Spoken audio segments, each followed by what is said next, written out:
ഇന്ന് തന്നെ ഡൗൺലോഡ് ചെയ്യൂ. കാണൂ നിങ്ങളുടെ ഫേവറേറ്റ് ഷോസ്.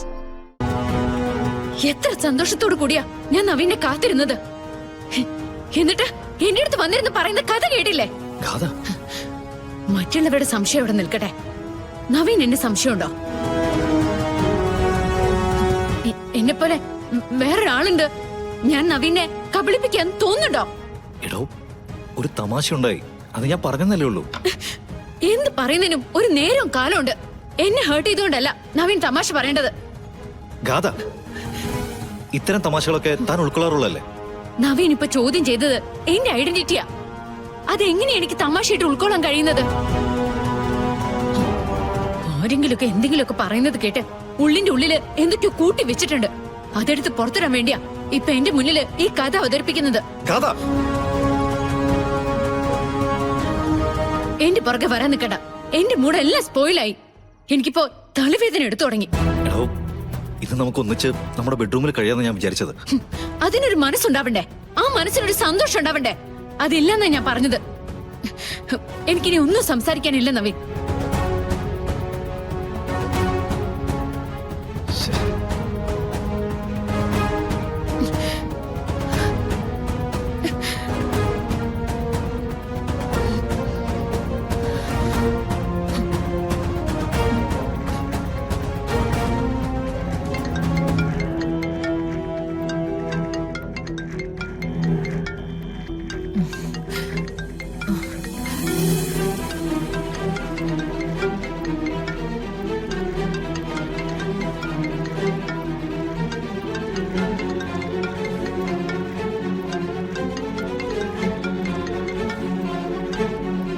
ഹലോ, എന്താ മോളെ ഈ നേരത്ത്?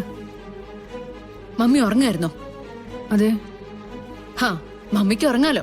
എല്ലാം സേഫ് ആണല്ലോ അല്ലേ? എന്തു പറ്റി? മമ്മി ഒരുത്തിയെ ഈ നാട്ടിൽ നിന്ന് പറഞ്ഞയച്ചില്ലേ, കൃഷ്ണ.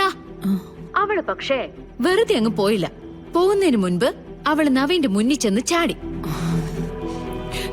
എവിടെ വെച്ച്? ഈ സിറ്റിക്കകത്ത് വെച്ച് തന്നെ. നവീൻ കണ്ടില്ല, മാണിക്കുഞ്ഞ് അവളെ കണ്ടത്. നവീൻ ഇപ്പൊ എന്നോട് ചോദിച്ചു തന്നെ പോലെ വേറൊരാളുണ്ടോ എന്ന്. അയാളെ കണ്ടുപിടിക്കാൻ എന്തെങ്കിലും മാർഗം ഉണ്ടോ എന്ന്. ഞാൻ എന്താ മമ്മി പറയണ്ടേ? ഇതൊക്കെ അവള് മനഃപൂർവ്വം ചെയ്തതാ. അവൾ ഈ നാട്ടിൽ നിന്ന് പോകുന്നതിന് പകരം വീട്ടാൻ എന്റെ ജീവിതം അവൾക്ക് ഇല്ലാതാക്കണം. അതിനു വേണ്ടിട്ട് അവൾ ഇതൊക്കെ ചെയ്യുന്ന. അതെങ്ങനെ സംഭവിച്ചു എന്നൊന്നും എനിക്കറിയില്ല. അതിനുവേണ്ടി അവളെ വിളിക്കണമെന്ന് ഞാൻ ഉദ്ദേശിക്കുന്നില്ല. എന്തായാലും അവൾ ഈ നാട്ടിൽ നിന്ന് പോയില്ലേ, ഇനിയെങ്കിലും അവളെ വെറുതെ വിട്ടേക്ക്. മമ്മി ഇപ്പോഴും അവൾക്ക് വേണ്ടിയാ സംസാരിക്കുന്നത്. ഞാൻ പറഞ്ഞപ്പോ പറഞ്ഞ കാര്യം അവൾ അങ്ങനെ തന്നെ അനുസരിച്ചു. അവളുടെ അമ്മയും കൂട്ടി ആരും അറിയാത്തൊരു സ്ഥലത്തേക്ക് അവൾ പോവാൻ സമ്മതിച്ചു മോളെ. അത് ചെറിയ കാര്യമൊന്നും അല്ല. അത് ചെറിയ കാര്യമല്ല. അതിനെ ചോദ്യം ചെയ്യാനും എനിക്ക് ഉദ്ദേശമില്ല. ഞാൻ നേരത്തെ പറഞ്ഞു, നിന്റെ ലൈഫ് നിന്റെ കയ്യിലാ. അത് കാത്തു സൂക്ഷിക്കാനും പറ്റും, തല്ലി തകർക്കാനും പറ്റും. അതൊക്കെ നിന്റെ ഇഷ്ടം. മമ്മി കൃഷ്ണ